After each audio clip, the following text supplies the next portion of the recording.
बिस्मिल्लाहिर्रहमानिर्रहीम। मैं हूं असद खरल और आप देख रहे हैं मेरा यूट्यूब चैनल। नाज़रीन, अब जिस तरीके से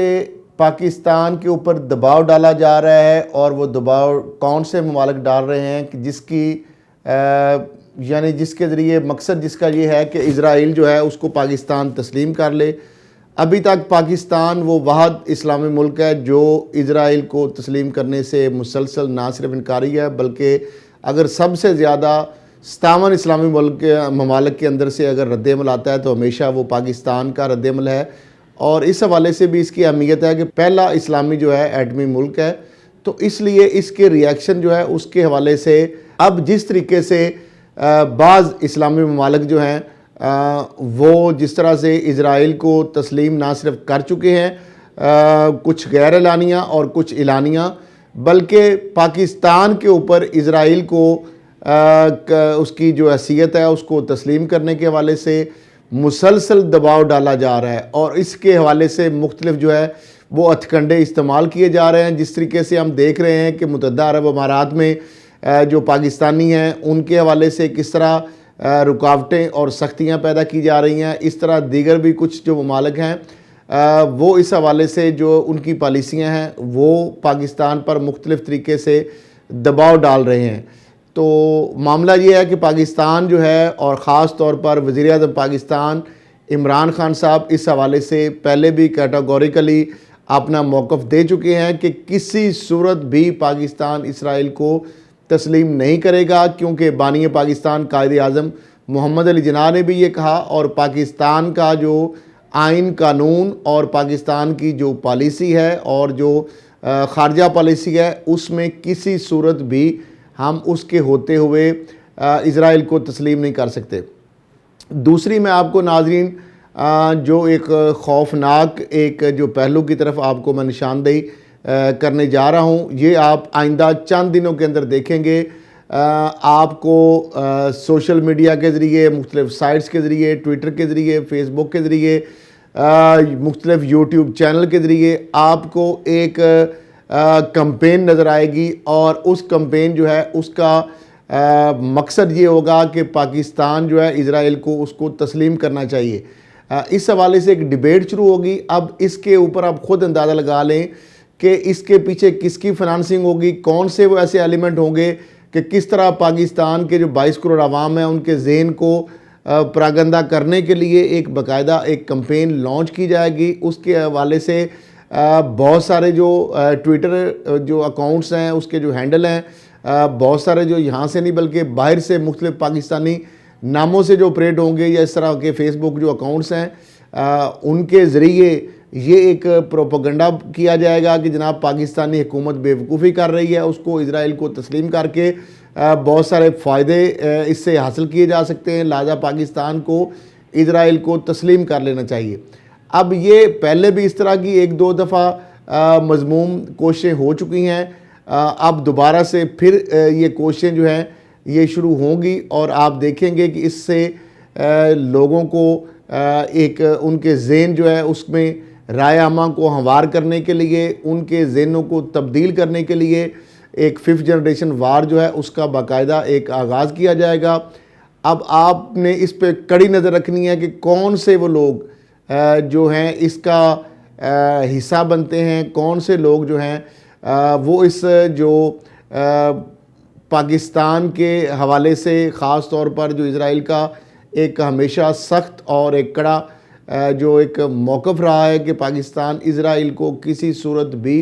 तस्लीम नहीं करेगा, कम अज़ कम उस वक़्त तक जब तक फ़लस्तीनी जो हैं मुसलमान भाई हमारे उनको उनका हक़ नहीं दिया जाएगा। तो अब ये चीज़ें हो रही हैं। इसके साथ साथ नाज़रीन जो ये अपोजिशन PDM के जो लोग हैं, जिस तरह बिलावल भुट्टो ज़रदारी साहब ने कहा कि जनवरी के अंदर उन्होंने कहा जी हुकूमत ये चली जाएगी, उससे पहले मरीम साहिबा भी ये कह चुकी हैं और मौलाना फजलुर रहमान साहब ये कह चुके हैं कि हम मंजिल के बिल्कुल करीब पहुँच चुके हैं। इसका मकसद सिर्फ़ एक ही है और वो मकसद है कि आवाम जो है उसको अपने साथ इंटैक्ट रखना, अपने जो MNA MPAs और सेनेटर जो हैं उनको अपने साथ इंटैक्ट रखना, क्योंकि नून लीग को इस चीज़ का अदराक अच्छी तरह हो चुका है कि बहुत सारे जो उनके लोग हैं जो उनके टिकट होल्डर नहीं बल्कि उनके जो मौजूदा MPA MNAs और सेनेटर जो हैं और ख़ास तौर पर उनके जो तंजीमी अहदेदारान हैं वो भी इस जो मौजूदा जो एक बयानिया है, जो पॉलिसी है, जो नून लीग की लीडरशिप की, जिसको फ़िलहाल लीड कर रही हैं मरियम साहिबा, और नवाज शरीफ साहब वहाँ से बैठकर जो वो बयानिया जारी कर रहे हैं, उस हवाले से बहुत सारे लोग जो हैं उनको छोड़ने के लिए तैयार बैठे हैं, उनके साथ चलने के लिए तैयार नहीं हैं, और वो इस बयानिए के साथ किसी सूरत जलने को तैयार नहीं है। और इस हवाले से आपस में वो एक ग्रुप बनाने के बारे में गौर कर रहे हैं, एक आज़ाद और हम ख्याल ग्रुप बनाने के बारे में गौर कर रहे हैं। उनके आपस में राब्ते हो रहे हैं और साथ ही साथ उनके PTI जो है उससे भी राब्ते, और बाज़ लोग जो हैं उन्होंने पीपल्स पार्टी के रहनुमाओं से भी राब्ते किए हैं। बहुत सारे तो ऑलरेडी आपको पता है, जिस तरह के बलूचिस्तान के अंदर आलमोस्ट जो नून लीग की क़यादत है तकरीबन उसका ख़ात्मा हो चुका है, और वो आप देख ही रहे हैं। और ना सिर्फ क़यादत का ख़ात्मा हुआ बल्कि ओपनली बिलावल भुट्टो जरदारी साहब ने जिस तरह राब्ता किया, उनके वफद गए अब्दुल कादिर बलोच साहब के पास, और इसी तरह सनाउल्लाह ज़हरी साहब जो हैं उनके से राब्ता किया आसफ जरदारी साहब ने, और बाकायदा उनको पीपल्स पार्टी के अंदर शमूलियत की दावत दी है। तो नाज़रीन, एक तो मैं ये आपको बता दूं कि बलूचिस्तान के अंदर जिस तरह नून लीग का आलमोस्ट पूरा एक चैप्टर ख़त्म हो चुका है, इसी तरीके से KPK के अंदर भी जो उनके नायब सदूर हैं और उनकी जो वुमेन विंग की एक हेड हैं, और इस तरह तकरीबन 15 के करीब जो लोग हैं अहम ओहदों पर फाइज थे, उन्होंने भी नून लीग से अलहदगी और उसको छोड़ने का ऐलान कर चुके हैं। पंजाब के अंदर मैं आपको बता दूं चंद दिनों के बंद या चंद हफ्तों में आप कह सकते हैं, क्योंकि नवाज शरीफ साहब की वालदा मोहतरमा के इंतकाल के बाद ये मामला थोड़ा सा मौखर हो गया है। इसके बाद आप देखेंगे कि नून लीग के अंदर पंजाब के अंदर एक बड़ा जो है एक धड़ा सामने आ रहा है, जो नज़रियाती और यानी हम ख्याल एक नून लीग के जो आपस में जो पार्लियामेंटेरियन है, एक वो ग्रुप उनका सामने आ रहा है, जो कि अल-ऐलान ये कहेगा कि वो नवाज शरीफ साहब और मरियम साहबा के जो मौजूदा जो बयानिया है, जो मुल्की इदारों के ख़िलाफ़ है, मुल्की सलामती के ख़िलाफ़ है, रियासत के ख़िलाफ़ है, वो बयानिया उसके साथ वो चलने के लिए किसी सूरत भी तैयार नहीं है। अब मामला ये हो रहा है कि जो आइंदा इलेक्शन है उस हवाले से पीपल्स पार्टी जो सफ़बंदी कर रही है, वो ये चाह रही है कि पंजाब के अंदर उसको कुछ ना कुछ सीटें मिलें। तो वो ये चाह रही है कि जो आइंदा आने वाले इलेक्शन है उसमें अगर नून लीग के लोग कोई बागी होते हैं या लोग इसको छोड़ते हैं, तो वो ये चाह रहे हैं कि वो ज्वाइनिंग करने में पीपल्स पार्टी के साथ जो है वो अलाइंस बनाएं या सीट टू सीट एडजस्टमेंट करें। इस हवाले से भी चीज़ें चल रही हैं। और दूसरी जानब कुछ लोग जो है जो नून लीग के जो छोड़ेंगे वो PTI की से राब्तों में हैं, और वो ये इस चीज़ की गारंटी मांग रहे हैं कि हमें अगर PTI अगले इलेक्शन में टिकट का उनके साथ वादा करती है तो वो बाकायदा उसके साथ ऐलान करने के लिए तैयार हैं। बाज़ जो चंद एक उनकी बहुत ज़्यादा तादाद तो नहीं है, वो यहाँ तक भी ऑफ़र कर चुके हैं कि अगर PTI उनको ज़िमनी इंतखाबात में उनको टिकट दे या उनको सपोर्ट करे तो वो बाकायदा अपनी सीटों से इस्तीफ़े देकर वो PTI के टिकट से दोबारा इंतखाब जो है उसमें हिस्सा लेकर दोबारा असम्बली में आने के लिए वो तैयार हैं। अपनी सीटों से नून लीग के बिहाफ पे या टिकट पर जो उन्होंने जीते हैं वो उससे रिज़ाइन करने के लिए भी तैयार हैं। तो अब देखना ये है कि ये जो सारा सिनेरियो बन रहा है, और दूसरी तरफ जो PDM ने ट्रक की बत्ती के पीछे लगाया है पूरी कौम को कि जनाब ये मामला हो रहा है। और दूसरा इसके साथ मैं आपको ये भी बताता चलूँ कि आपको नाज़रीन याद होगा, मैंने गिलगित बल्तिस्तान के इलेक्शन से पहले आपको बताया था कि वहाँ पे इलेक्शन के बाद एक वहाँ पे अदम इस्तेकाम पैदा करने के लिए, वहाँ पे हंगामा करने के लिए, वहाँ पे CPAC का चूँकि एक अहम वो रूट है,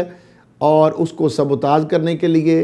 जो इंडिया इस के हवाले से सबसे ज़्यादा जिसको तकलीफ़ है उसको खुश करने के लिए कुछ मुल्क दुश्मन जो कूदते हैं, मुल्क दुश्मन अनासर जो हैं वो जलती पे तेल का काम डाल सकते हैं और इस सारी सिचुएशन को वो एक्सप्लॉइट कर सकते हैं। और उसके लिए जो पाकिस्तानी जो हमारे लोग हैं उनको एक्सप्लॉइट किया जा सकता है, उनको इस्तेमाल किया जा सकता है। और इस हवाले से आपने देख ही लिया कि जिस तरह सरकारी अमलाक को वहाँ पे जलाया गया और एक दिन के लिए जिस तरह आपने देखा कि वो शाहराह जो मेन है उसको बंद कर दिया गया। इससे पहले आपने देखा गिलगित बल्तिस्तान में कभी भी इस तरह के हंगामे फसादात नहीं हुए थे। अब ये सारी जो सिचुएशन बन रही है और ये इसके अंदर ये वही एलिमेंट हैं, वही अनासर हैं जिन्होंने कराची और सिंध का अमन तबाह किया था। किस तरीके से कराची के अंदर टारगेट किलिंग हुई, किस तरीके से कराची के अंदर जो वाक़यात हो रहे थे दहशतगर्दी के उसके और फ़िरका वारियत को जो रंग देने के लिए जो लिसानी बुनियादों पर जो फसादात और दंगे किए गए उसके हवाले से आपको पता है कि बहुत सारे केसेस के अंदर भारतीय एजेंसी राह के बाकायदा उसमें सबूत हमारे इदारों के पास मौजूद हैं और वही जो नेक्सिस है अब उसको लॉन्च करने की कोशिश की जा रही है। और इस हवाले से भारत अरबों रुपए जो है उसकी इन्वेस्ट कर रहा है। उस हवाले से मुख्तलिफ जो अपने हैंडलर हैं उनको ना सिर्फ वो पैसे दे रहा है, असला और ट्रेनिंग जो है वो भी उनको दे रहा है। तो इस हवाले से हमें बाखबर रहना चाहिए, हमें अपनी आंखें खुली रखनी चाहिए। साथ ही अच्छी खबरें ये है कि एक तो जिस तरीके से सनती पॉलिसी का ऐलान किया वज़ीर-ए-आज़म ने और उसका आपने देखा कि फैसलाबाद सिर्फ एक शहर के अंदर लाखों लोगों को ना सिर्फ रोज़गार मिला बल्कि हमारे एक्सपोर्ट जो है उसमें किस हद तक इजाफा हुआ, बल्कि हमारे अब जो ऑर्डर है वो पूरे करने मुश्किल हो रहे हैं। सिर्फ एक टेक्सटाइल इंडस्ट्री के अंदर सिर्फ बिजली के हवाले से जो उनको छूट दी गई कि जो पिछले यानी साबका महीनों के अंदर जो मुआवजा होगा, जो उनका बिल उस यूनिट के अगर बराबर आएगा तो उसमें 25% छूट है और अगर उससे ज़्यादा जो चलेंगी इंडस्ट्री तो यूनिट जो हैं उन पे 50% उनको डिस्काउंट होगा। तो इस सिर्फ एक पॉलिसी की वजह से जो सनतें हैं वो ना सिर्फ खुल गई हैं बल्कि 30,000 मज़ीद जो लूम्स हैं वो भी इसमें नई ऐड हो रही हैं और जो पहले कभी हाफ कैपेसिटी से भी नहीं चलती थी और बहुत सारी तो बंद हो चुकी थी, अब वो ना सिर्फ फुल कैपेसिटी पे बल्कि 2-2 शिफ्टों में चल रही हैं। और अब 25% जो मौजूदा लूम चली हैं उनके हवाले से जो लेबर है वो कम पड़ गई और मज़ीद जो 30,000 लूम्स आ रही हैं तो ये पाकिस्तान के लिए एक बहुत बड़ा एक इकदाम है और इससे पाकिस्तान की मईशत के अंदर एक बहुत बड़ा एक बूस्ट मिलेगा। दूसरी जानब अब इमरान खान साहब अगर यही पॉलिसी